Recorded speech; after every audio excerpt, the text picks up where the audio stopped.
Papa legba se golwa, se vele nasiso. Papa legba se golwa, se vele nasiso. Groshi me bare mwe. Papa legba se golwa, yeah. Haiti and Benin are intricately connected. Historically, socially, culturally, these two nations are bound together in a unique way. So much of the Haitian culture we see today is directly linked to Benin. Creole Haitien, Haitian Creole, grammatically borrows from the Fon language, which originated in Benin. Also, our culinary styles and flavors mirror what you'll find in Benin. The heavy use of song and dance, oral traditions, and community ceremonies, the strong kinship networks can be found in both nations. And perhaps most notably, Voodoo, the spiritual system that was born in Benin, is now practiced throughout Haiti in a creolized form called Haitian Voodoo. In order to understand the deep connections between these two nations, it's important to note that in 1975, relatively recently, the Republic of Benin had a name change. Originally, it was the Republic of Dahomey, and that's because even before it was a republic, before it was a colony of France, this was a kingdom, the Kingdom of Dahomey, one of the richest, most powerful kingdoms in the 19th century. And us Haitians, we know Dahomey. We refer to ourselves as Neg Dahomey because our roots can be found in this kingdom. At one point, the Kingdom of Dahomey was the epicenter of the transatlantic slave trade. They had one of the most active slave trading posts in all of Africa. They were providing a significant amount of enslaved Africans to Europeans, not only because they were capturing their enemies and selling them to Europeans, but also because a lot of Dahomeans were captured themselves and then shipped to the New World. Now here's where the cultural transference happened. Haiti was a French colony called Saint-Domingue, and Saint-Domingue was a huge importer of enslaved Africans. In order to fuel this lucrative plantation system, Saint-Domingue purchased many enslaved Africans. In fact, at one point, Saint-Domingue accounted for 1/3 of the transatlantic slave trade. Those who survived the Middle Passage brought along with them a piece of their homeland, their culture, cuisine, their religion, their politics, and not all of them came from the Kingdom of Dahomey, but there was a significant representation from this region. Dahomeans went on to play a significant role in Haitian history. Toussaint Louverture, the great leader of the Haitian Revolution, is Dahomean. His family is from modern-day Benin. His father is believed to have been a prince in the region. Jean-Jacques Dessalines, the man who secured and declared Haiti's independence, he was raised by and trained by a Dahomean warrior, Aunt Toya. Before she was abducted from Africa, Aunt Toya was a Dahomean soldier who protected the king of Dahomey. She was an Agoji warrior, and if you remember, these fierce women were famously depicted in the movie The Woman King. Even after our independence, King Henri Christophe brought African warriors from the kingdom of Dahomey to the kingdom of Haiti in order for them to help him effectively rule the land. These Dahomeans became royals, and they became the primary agents of authority for King Henri Christophe. Truly, the connections between Haiti and Benin are extensive. They're profoundly deep. We are interconnected by shared experiences and by blood.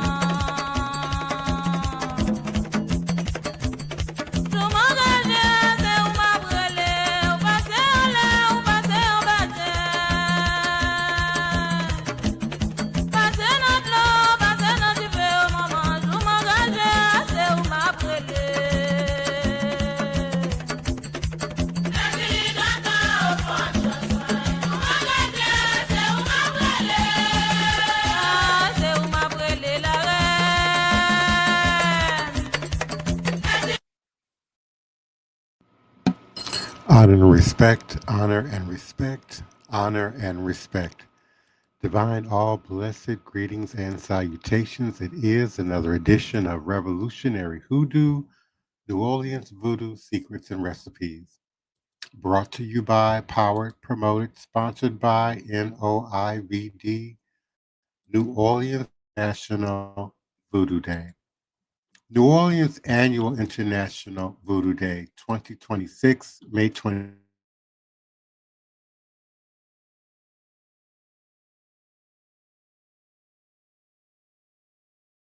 national educational symposium featuring distinguished speakers from around the world, including a delegation of scholars and spiritual leaders from Benin and Haiti, as well as art exhibitions showcasing voodoo inspired works by talented local and international artists. The event will also feature a children's program, an Afroecology exhibit exploring the sacred nature of plants in voodoo, their role in spiritual practices, and their connection to the ancestors. The weekend will culminate with a ceremonial procession to 9 significant locations throughout the city, locations where the enslaved were brought ashore, held, auctioned, and where they later found community and created and built culture. This journey will begin at the transatlantic slave route to New Orleans marker on the moonwalk at the river just behind Jackson Square and will conclude with a traditional voodoo ceremony in Congo Square. Additionally, visitors can participate in interactive workshops, community discussions, and opportunities to connect with practitioners and cultural experts throughout the year. This multifaceted celebration offers something for everyone, creating a meaningful space to honor the past, to celebrate the present, and to inspire the future. And again, our dates are set for May 23rd and 24th, 2026. And we invite your support, your participation, your donation, your love, and your promotion. Please do visit us at www.voodooday.org. Again, www.vodouday. And we certainly look forward to your joining us. We are also thankful and appreciative for your continued support and participation in this 9 p.m. U.S. Central Standard Time, Monday through Friday daily podcast, weeknight podcast. We certainly thank you for your active participation in the chat. BM4406, thank you so much. Greetings and salutations. Daniel Neal, thank you so much for your participation and support. Jeff Austin, greetings and salutations to you and yours. And we're certainly grateful for our beloved co hosts and their faithful attendance and support of this podcast.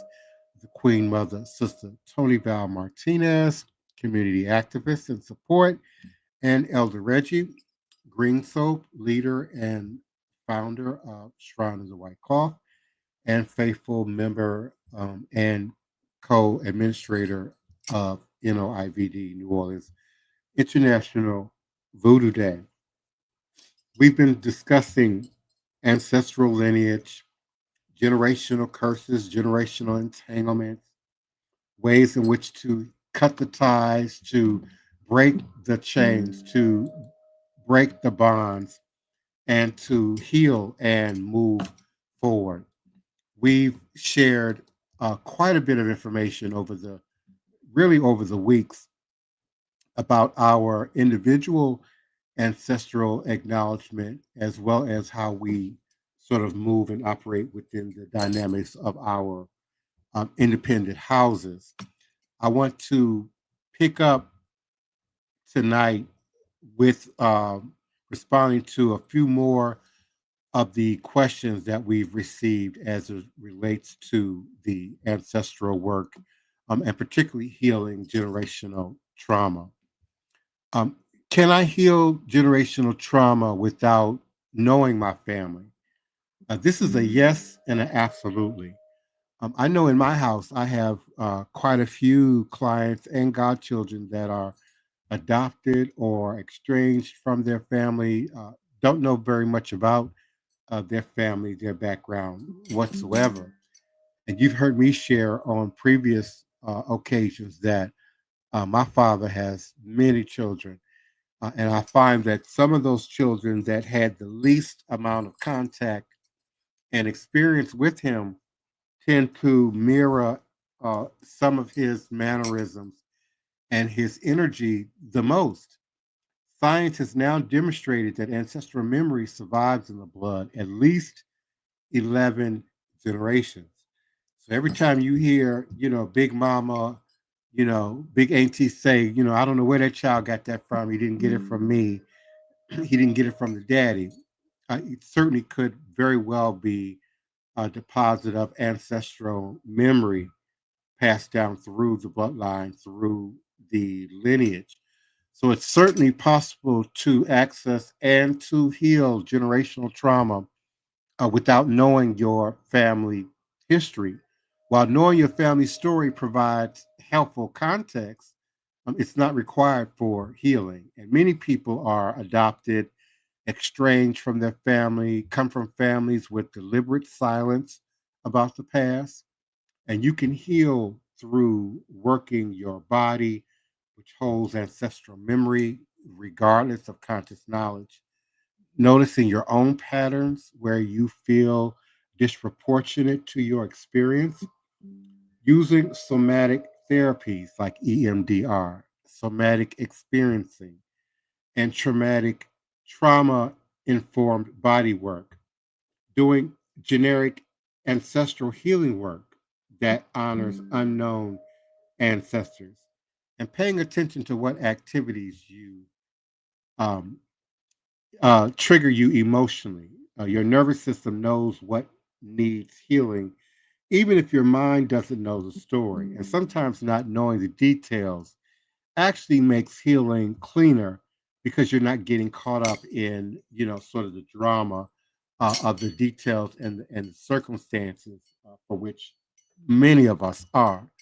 I have very vivid childhood memories as young as toddler that even my mother doesn't remember. I can quickly and easily recall past events as well as those that transcend my present moment in time and space.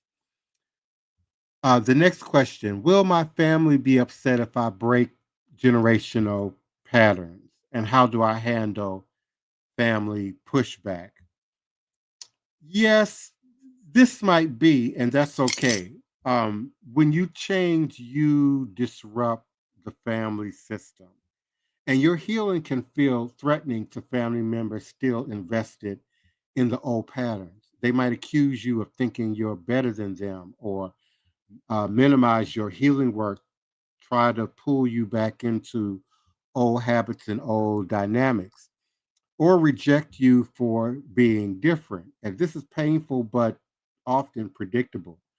And how to handle it: we set clear boundaries around what you will and won't engage with. Resist the urge to evangelize or fix your family. Focus on your own healing. Your family often does not need to know your involvement in ancestral work and divination until they are indeed ready and asking about that information. Find support outside your family system, therapy, friends, engage with community, other members of your tribe, as we like to say, your spiritual group, or reject being involved in toxic environments and just remove yourself altogether. But remember to practice compassion, understanding while maintaining your path. They're responding from their own wounds, their own trauma triggers. And remember that you're not responsible for managing others' discomfort with your growth. Sometimes breaking patterns means temporarily increasing distance from your family. I went ghost on my family for a decade, and it was probably one of the most helpful and healing things that I may have done for both myself and those family members that I am in relationship with today. This isn't failure. It's about self-preservation. Your job is to heal yourself, not to make your healing comfortable necessarily for others. And paradoxically, when you stop trying to bring your family along, some may eventually become curious about your changes, about this new dynamic to your existence. And I'll address one more question before I begin to open my mics for my beloved co host. Is it selfish to focus on healing when my ancestors suffered so much? Doesn't my pain pale in comparison? This question itself often reveals generational trauma. The belief that your needs don't matter, that you should be grateful and silent because others had it worse. This is the loyalty shadow that we discussed last night. You unconsciously believe that healing yourself is somehow betraying your ancestors' suffering. But the opposite is true. Your ancestors didn't survive so you could also suffer. And they survived hoping future generations would be free. By healing, you're honoring their resilience and completing what they could not complete. You're not saying their pain doesn't matter. You're ensuring that it doesn't continue. And additionally, trauma isn't a competition. Your pain is real even if others experience worse. Pain that's inherited can be just as debilitating as pain from direct experience. The most loving thing you can do for your ancestors is to transform their suffering into healing, into magic, into power. They don't need you to keep suffering in solidarity and in isolation. They need you to break the cycle. Your healing is the answer to their prayers, not a dismissal of their pain. And please do come on in, El Reggie. What say you? And Queen Mother, Sister Toni Val. What say you, beloved? Good night, everyone out there in the listening audience, my beloved panelists, Elder Reggie and Divine Prince. Mm-hmm. Um, that what you were saying, I don't know where they get that from. That is so popular. That is such a popular saying that I have heard so many times, especially when my kids were kind of younger and I hung with women that had kids the same age. I mean, you would say that, and I say it about my own kid. I especially say it about my youngest daughter, and my children say it about the youngest daughter because they know me and they know her dad, and they like, I don't know where to get that from, but she got a totally, totally different attitude, and it got to be generational, going back in time.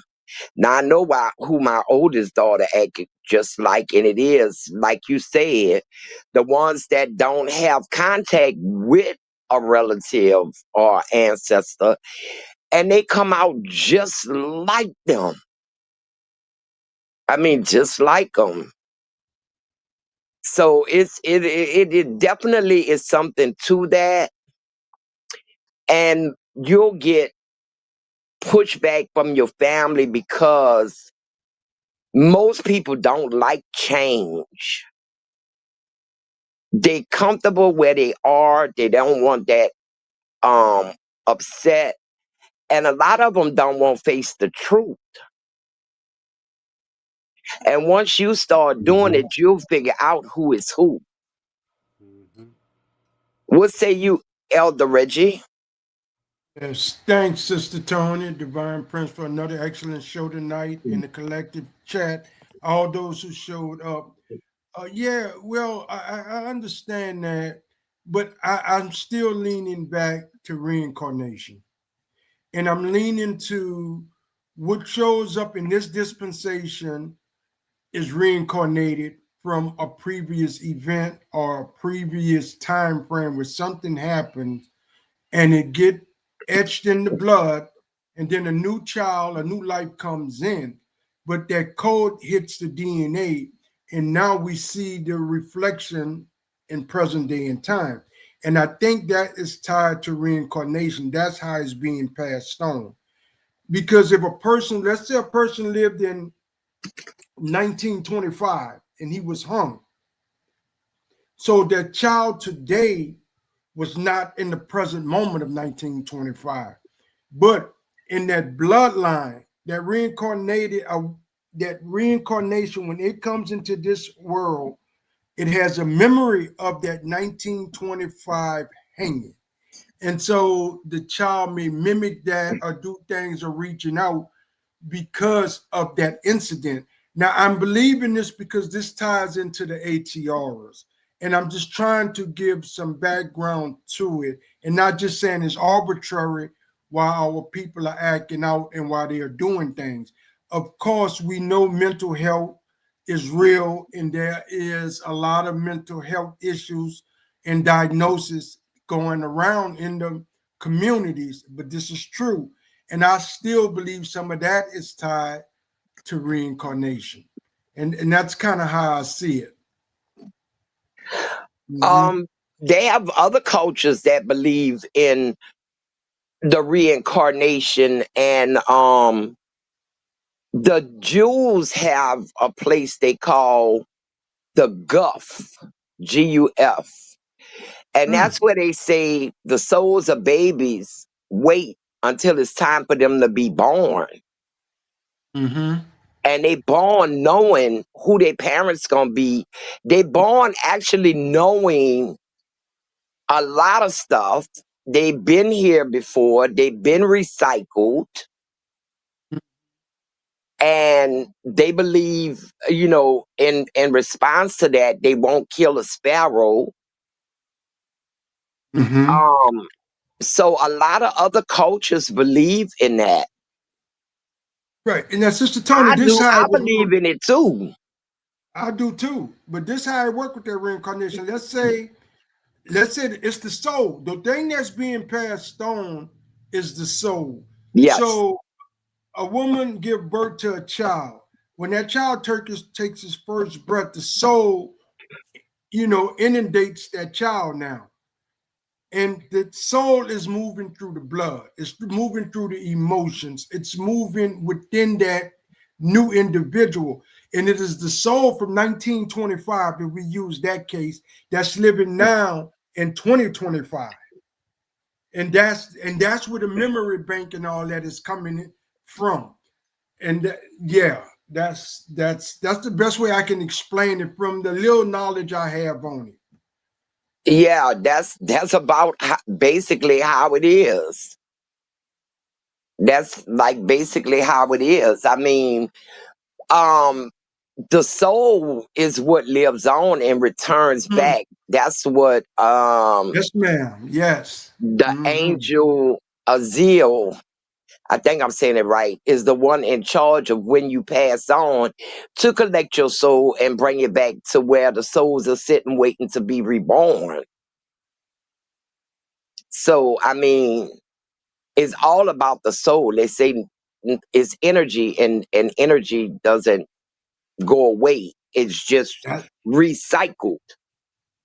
Yes, Sister Toni. Now you're cooking. Yes, that's kind of how I see it. Because if we follow the Christian principle of mind, body, and soul, we know the body goes back. If it's dust to dust, ashes to ashes. So the two things that are left is the spirit and the soul. And we have to track them to see how they are moving. Yes. From one generation to the next. There used to be a time that you didn't immediately name your child. Mm-hmm. It was a whole celebrating thing, depending on if it was a boy or a girl. It was 8 days, it was 12 days for a girl, 8 days for a boy. And you didn't automatically name it because the parents had to watch that child and see what kind of spirit it exhibited. Mm-hmm. Mm-hmm. and who it looked like in the exhibit. Newborn babies, they have their own little personality. Mm-hmm. And you Mm-hmm. didn't know. I mean, my first husband went 2 years without a first name. If you left the hospital and your baby was not named, it left our infant. So Mm-hmm. for 2 years, his name was Infant. And that was Mm-hmm. in 59. And I Mm-hmm. know they stopped that practice by the 80s because I had to name my daughter or she couldn't leave the hospital. Mm-hmm. And I think that has messed up a lot of things also. It was a celebration, after the child came, was 8 days old. The woman couldn't go outside for 8 days. Nobody couldn't see her for 8 days. It was only the parents allowed to be around the child so that they could see if that child, and the elders, of course, exhibited anything, of a past elder. Mm-hmm. And for that reason, disnaming your child after the father, that didn't exist at one period of time because they believe that you can't name someone after somebody that's already in the family with that name alive because Mm-hmm. that child couldn't come into his own being. Mm-hmm. Mm-hmm.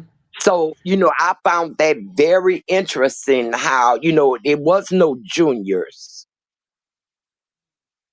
It was no juniors at one point in our time period.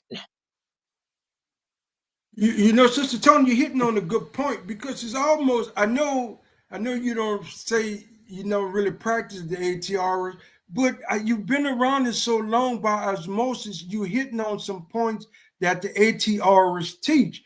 Because especially in Africa, the current father normally don't have a relationship with the child. It's the grandfather. The grandfather and the child have in the relationship, and that's why you, especially in the Yoruba pantheon, you'll hear people named Babatunde. Babatunde meaning father return. They're not talking the present father, they're talking one of the grandfathers in the line that has returned as this child.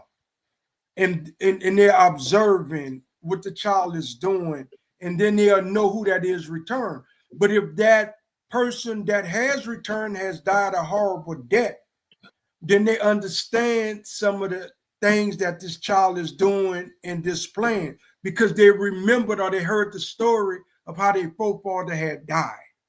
And that ties back into the reincarnation and the living of our present situation. Of course, we all know, as Dr. George the group teaches about she called it like a PTSD, slave syndrome that we are carrying in. But what markers are in us from some of the horrible deaths that within our bloodline, as Divine Prince talked about 11 to 16 generations ago? Some of those people died a horrible death. And some of those things are showing up even in our present lives today that may have us doing some irrational things and talking suicide or talking hurting someone all out of the blue is because these energies are re-showing back up. And, Yeah. I have a thing, well, with names because names have energy and names have power. And I have a friend who had a brother who was a horrible person. He was Mm-hmm. horrible. He was a murderer. He was a liar. He was a thief, etc., etc. And he was murdered. And Mm-hmm. she had her son, and she named her son after this brother. So I didn't meet her until this child was like 12 or 13. And she told me, why she named him that. And I said, girl, why did you name him after him? And he was that kind of person. Well, I was trying to honor my brother. And, I don't think He like 16 now. Mm-hmm. And the whole family say he just like the deceased brother. Mm-hmm. Just like the deceased brother. And his mother found a gun in between his mattress. So it looked like he was reliving his dead uncle all over again. So I am very much against people, naming their child after someone that was bad. You don't hear, I haven't never heard of somebody naming their child Judas. No. You No. you never hear them naming a child the names of, horrible people throughout history. But we will continue to do it. When I was dealing with guys in prison and they want to change and lose their slave name, and the first name they want to pick up is Shaka. I'm Yeah. like, no, you Yeah. don't want that name. You can't handle that energy.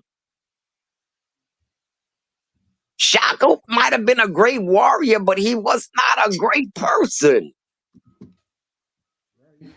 He killed his mother. Yes.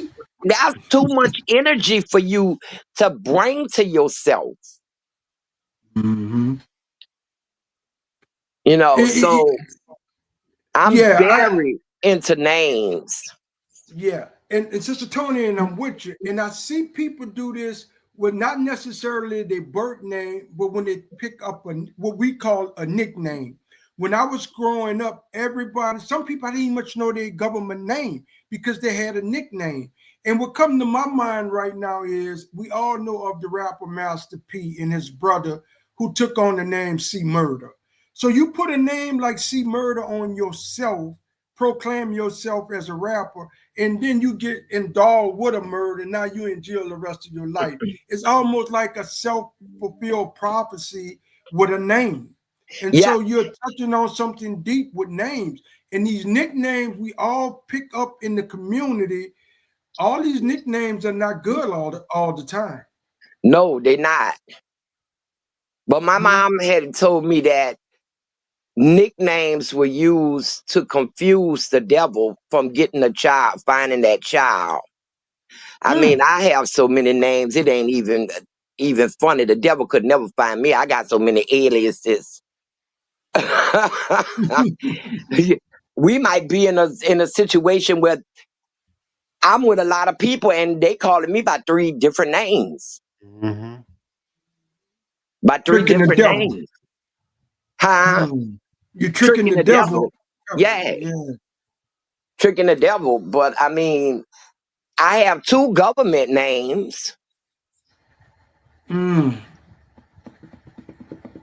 I was given an African name by some brothers that was mad I was using my government names and I should have been using an African name. So, Well, Sister Toni, no, I like it. While you're saying that, there's a question I want to raise. So if I was doing a reading on you, I asked for your name and your date of birth. But if depend on what name you give, I may miss the mark on doing a divination on you. yeah, Because we have to go by the birth name. Because the birth name, but like you said, if a person go 2 years without a birth name, how can we mark them in time and space to do the divination? well, you would have to start with the name they received at 2 years old. Okay. I mean, I have Okay. a birth name that would be used. I Mm-hmm. mean, my legal birth name, but I was given another name when I was kidnapped. So I grew up with that name for 12 years. I And understand now. I have 2 different personalities for both names. I really do. Valerie is with the family. Toni is with the job. Toni is with the streets. Mm-hmm. So I know the difference. Mm-hmm. Mm-hmm. No, I no, be this telling is a people, yeah, this is a good topic tonight. This is a good show tonight because we are dealing with reality in these streets, as we called it, because we have these things that's going on. And to really know who people and their personality is sometimes, the name that they are holding and displaying sometimes give you a peep into their shadow somewhat. Yes, yes, good. my second husband, Mm-hmm. who just called me a witch because I fascinated him about the stuff I knew that I shouldn't been knowing. But he would sometimes come home and see me sitting on the couch, and he would ask, "Okay, who I'm dealing with today? Toni or Val?"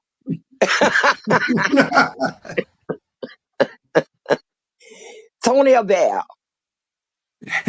So I mean, that's how different the personalities are. And Yes. I really don't like the Toni Val combination that I had to put with Mm-hmm. my last name Martinez, because I had to do that for Facebook, because for social media, because so many people did not know me by the name Antonia or Toni. Mm-hmm. And when I was befriending them, they was like, "Do I know you?" I was like, "Child, this Val off of Galveston Falstaff. Oh, Red Valerie, what's up?" So that's how I had to put my names together so that they would Yes. say, "Oh, that's Toni Martinez and that's Val Martinez," like that. So Mm-hmm. my life is very interesting. Well, we understand, and I appreciate the book you gifted me, and I'm tapping into that a little bit. Yeah, that's this is important to know. But as we transpose that to others around us, even others in the chat room and stuff, we are trying to give them a little insight by the name they hold and the things that they're doing. It gives a little display of who the person is, and that's all I'm saying. Because as we continue to move on, and sometimes we do have to get divination, because we have to get spiritual baths, and we have to get spiritual diagnosis for other things that may help us with a physical illness or spiritual illness, and we have to tap in sometimes, and that's when it becomes important, the names that you are handled by. Yeah. Yes. And Mm-hmm. like you said, is to me is the power of the name, the energy that comes with that name. Because when I think about it, everybody I know named Michael act the Mm-hmm. same. Everybody I know named Don, Donald, Donahue with the D-O-N, they the same. Mm-hmm. Women too. Mm-hmm. And I Now can that tell when I meet a new woman, and it could be prejudice, but I'm never wrong so far, whether or not we gonna get along together by her name. If I have had somebody in my life with that name before and it was a Mhm. big problem, Mhm. but I don't go forward like that. I sit back in the gap and I watch. Mhm. I watch and I talk and I see how they treat other people. And I'm like, oh yeah, oh yeah. Reading That's them. an Angela. Yes, that's an Angela. You see, right there, basically what you're doing is a reading. That's what you're reading the rum, as they say. You're Yeah. reading the energy of that person, because there's a there's a misnomer. If I meet a guy and he say, "Oh, they call me Ray Ray," the first thing my mind goes to Pookie and Ray Ray. Everybody in the community use the euphemism of Pookie and Ray Ray as not necessarily low life, but dumbfound, can't get things right, Troublemakers. always doing the stupid thing. But if the guy say, "Yeah, man, my name Ray Ray," and I'm going for my PhD tomorrow, it would throw me for a loop because I'm going to want to associate Pookie and Ray Ray with a low life in a sense, if I could say that on the show. But here, this guy going for a PhD. I'm just saying, or something of high status. It throws the mind now. Yeah, Because we we do have that some with names. prejudice. That's what I said. It could sound like I'm being prejudiced against the person with that name. That's why I sit back and watch.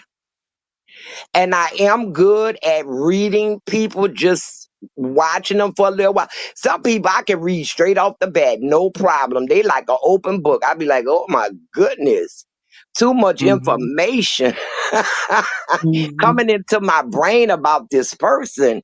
But, you know, we say we got a lot of mental illness out. We got the name energy. And to me, I know out here in this world right now, we got a lot of demons that have possessed people. We do. We Yes. got a lot of demons that then possess people.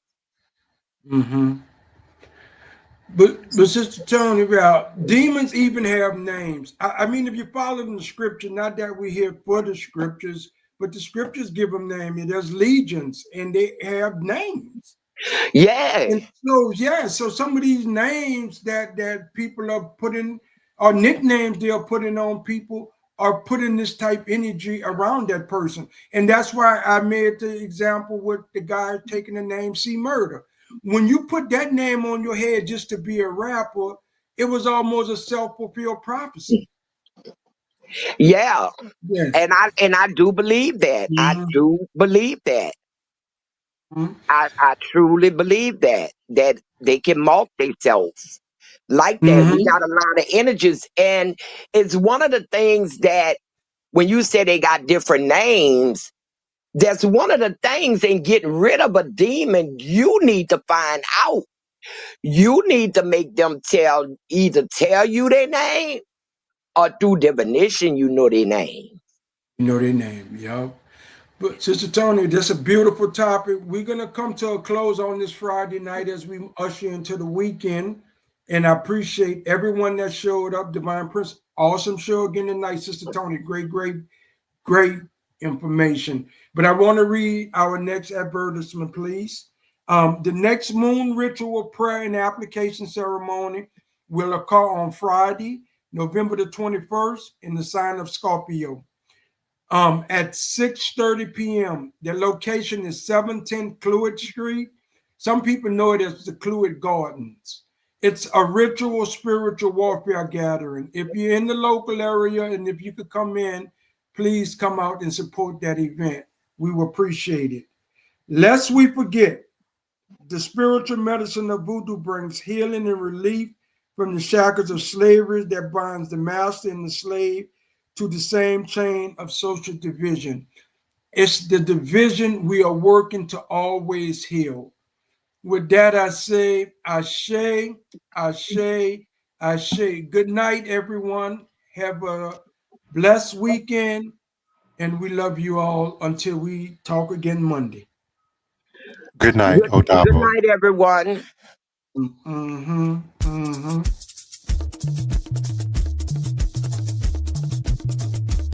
Encore c'est moi qui fais moi ça. La ligne nouvelle, zombie barre blanc bois. La ligne nouvelle, zombie barre blanc bois. Encore c'est moi qui fais moi ça parce que c'est malheureux.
Please, allow me to show you something.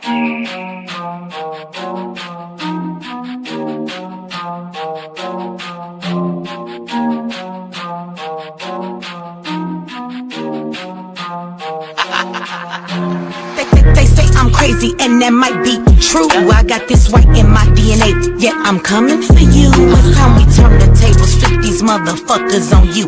I wanna see you hanging from trees, it's time you pay for your dirt and your showtime. You created the monster, you created the beast. Now all this savagery you just gon' reap. I'm coming home, daddy, to the plantation, and I'm taking the lives of everybody, including the children, on some Nat Turner.